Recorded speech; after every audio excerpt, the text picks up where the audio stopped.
I really see this as a creative experimental space around events and music and performance and happenings. And there are students sitting outside, there are students working on projects, there's faculty in there. That night there's a film and discussion groups. Sometimes we're going to do art, and sometimes we're going to do science, and sometimes we're going to do a combination of both. And the Institute is going to be a laboratory for pioneering new forms of communication.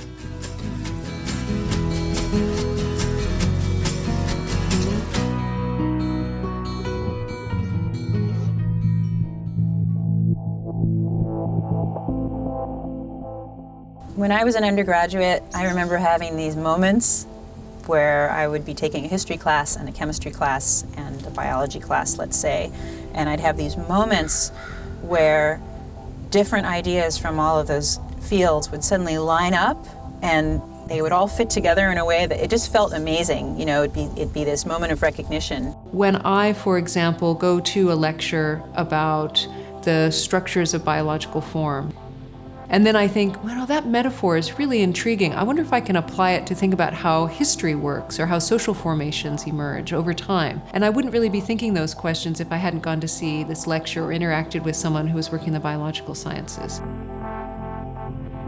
We're learning that the world is not one thing or the other. And Santa Cruz is unique in its commitment to try to explore that from multiple perspectives together rather than separately.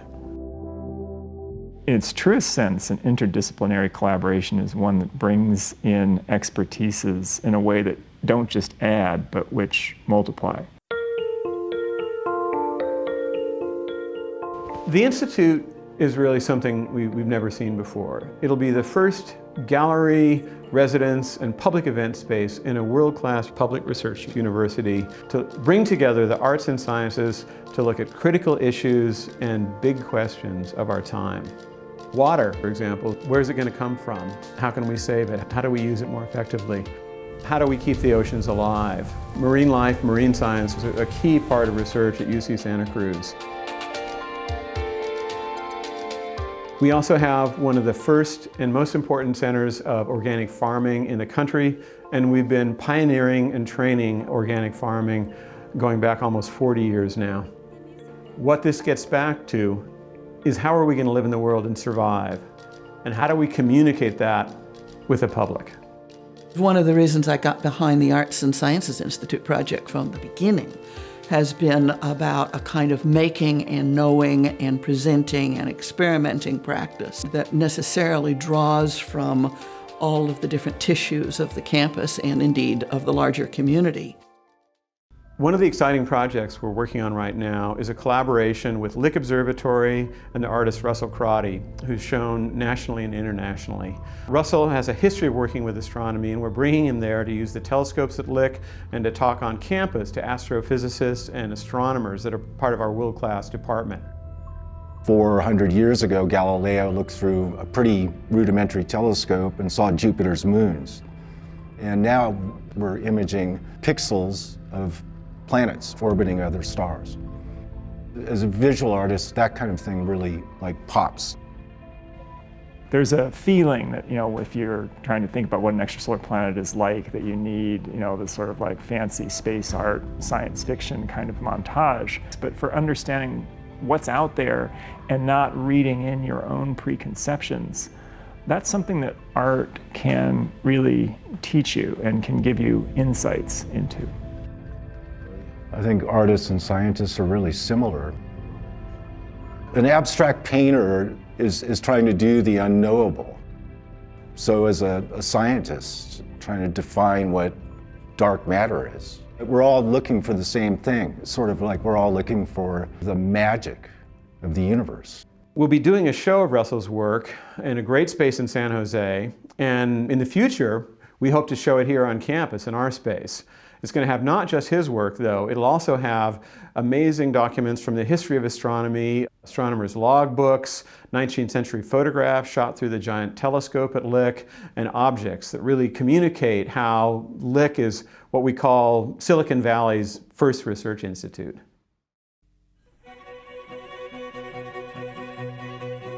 We're already establishing a track record of programming here, bringing together students, faculty, and the public to look at the big questions and the critical issues that the Institute is about. With the right facility, we can take that to an entirely new level, engaging more students and faculty and creating a space to really engage the public. We can draw not only on loans from museums and private collectors, but from 4 million objects that are owned by the UC collection. This would allow me to take my students into the space and show them a Matisse or even a Rembrandt or an object that we can borrow, like an archaeological object that I could otherwise never show them. I have it in mind a building that is a beautiful place to be, that is functionally smart, that has enough parking and access that people can come easily, that makes people want to walk out from there to the rest of the campus and walk to there from the rest of the campus. What's important about the building is having a crossroads, a place where people can interact, a place where they can meet, a place where they can see what's going on, a place where they can talk to each other, and a place where you can disseminate ideas. The collaborative possibilities are endless. They're only limited by our capacity to imagine them, but to also think outside the box, to sort of think outside both the traditional academic forms, but also think outside the traditional art venues of museums and certain kinds of exhibition spaces. Students at UCSC are afforded a whole range of opportunities to branch out and to draw connections that normally wouldn't exist. And by creating this physical institute where science faculty and arts faculty, humanities can come together in this nexus, it provides a natural framework for the students really to get the most out of these interdisciplinary collaborations. There's just so many things that this building is going to touch on, whether that be certain programs, internships, gallery space, having shows. I think it's just going to hone in on all the stuff we've been missing. We're a university, and so fundamentally we're about teaching, we're about research, and we're about public service. The opportunity to do this is an opportunity to work with students in an entirely new way, to connect them with faculty, and then to connect all of that with a broader public. We do want the Institute to serve the community, both our local community here, but frankly, a regional, national, and international community too, engaging big questions and critical issues. This place can change both perception and reality, both the way we teach, the way we think about things, and the way the outside world thinks about us. If you're interested in the future and you're interested in education and you're interested in new ways of thinking about things, this is the place to invest.